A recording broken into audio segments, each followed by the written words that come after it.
can talk about. Hey, Track City. I love my city. I love my city. 96.3 WHUR, Sunny in the City here, of course, joined by my White House correspondent, Ebony McMorris, here with AURN. We are full election mode the entire day today. Thank you so much, Ebony. You've just been bringing in your friends, okay? All the special guests, the important folks we need to talk to today. Who's on with us right now? So there's another special one, and this is someone that I go to a lot, that keeps it real and keeps me balanced. Pastor Mike McBride, he is the co-founder of Live Free USA and also Black Church PAC. And he is on the ground everywhere. I mean, well, he's calling us out while we're not outside, and I said, well, somebody's got to be in the studio to do all this. He did. Right? He said, why y'all not here? Why y'all not outside? Right. I'm trying to figure it out myself. We need an all hands on deck, man. Right? Stop hiding in that studio.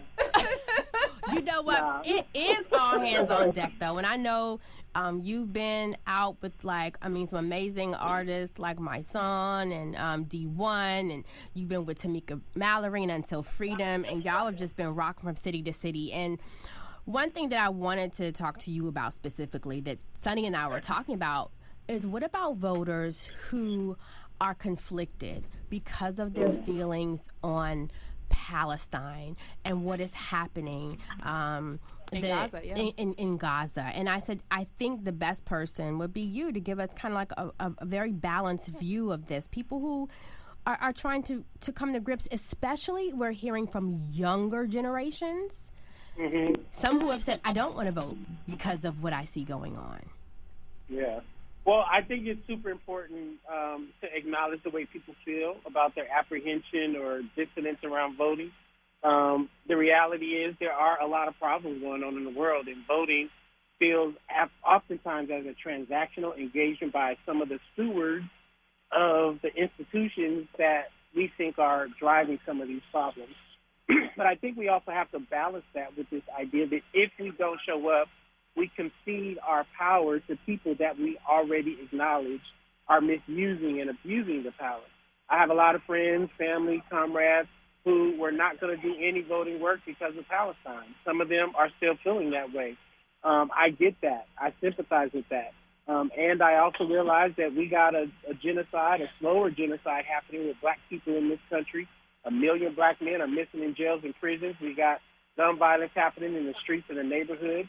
And I believe that this next election will help decide how easier it will be to address all these genocides happening that are active, that are accelerated, and that are slow happening on our watch.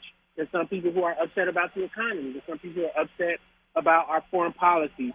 All of these are real important and moral reasons to have dissonance, to have hesitation. I'm not one of these preachers, organizers, activists who try to shame people because of their dissonance. We sit with it. We reason together with it. We take principled actions. If you don't want to vote at the top of the ticket, then vote for a mayor, vote for a judge, vote for a senator, vote for a congressperson, vote for a school board member. But don't concede your power to people that you have already identified are failing at using that power responsibly. That's what I would say to folks.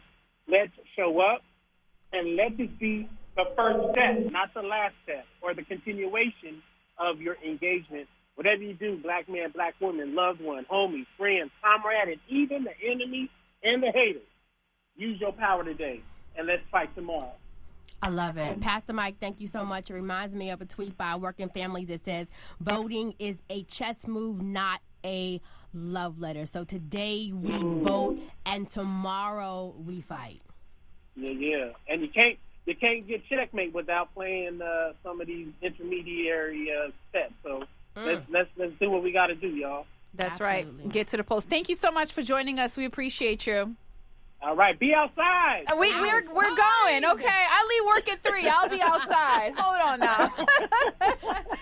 Thank you so much. Of course, everybody, I am out of here. Ebony, thank you so much for joining me today. It was so great to have you on. And honestly, I told you I was on air in Detroit in 2008. I was hosting The Quiet Storm, and I stopped the music at 11-something to announce that the President Barack Obama had won the election. And that was a core memory for me. That was a moment. I remember in 2016, I'm not going to lie, when, Trump won, and I was on air at a different radio station here during the day, and I had to balance talking about fun celebrity things with the reality of this is who our next president is and what was about to follow. And it was just one of those, this is what we deal with. We try to be fun and entertaining, and then at the same time, this is one of the most important things that we're going through right now. So thank you for being here. Thank you so I hope much, that we have the Lady. answer that we want to see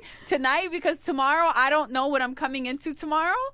I hope that it's amazing news. I hope that it's amazing news, but if it's not the news that some people want to hear, you still got to keep moving. You still got to keep pushing, dust yourself off, move on. And also, maybe you are the one that needs to step up to the plate and be the change that you want to see. It's a challenge for all of us. But Sunni, thank you so much for letting me ride with you today, girl. Yeah, good times.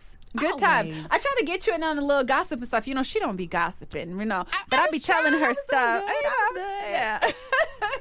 So have a great day, everybody. Happy Election Day. Please get to the polls. Virginia, you close at 7 p.m. tonight. Virginia is at 7 p.m. and then Maryland and D.C., that's 8 o'clock. And I'll be back here, of course, tomorrow morning at 10 a.m. with more of whatever is going to happen tonight. The eyes of the world are on us, not just here in our country, but all around the world. Everybody's watching this election, and that just lets you know the importance of it and the significance of it. This is a historic moment, and honestly, it's my honor to be here at HUR, to be on the grounds of Howard University, where tonight Vice President Kamala Harris will be here. I mean, Secret Service just riding by the window. Look, they're by the window. They're just driving. They're lurking.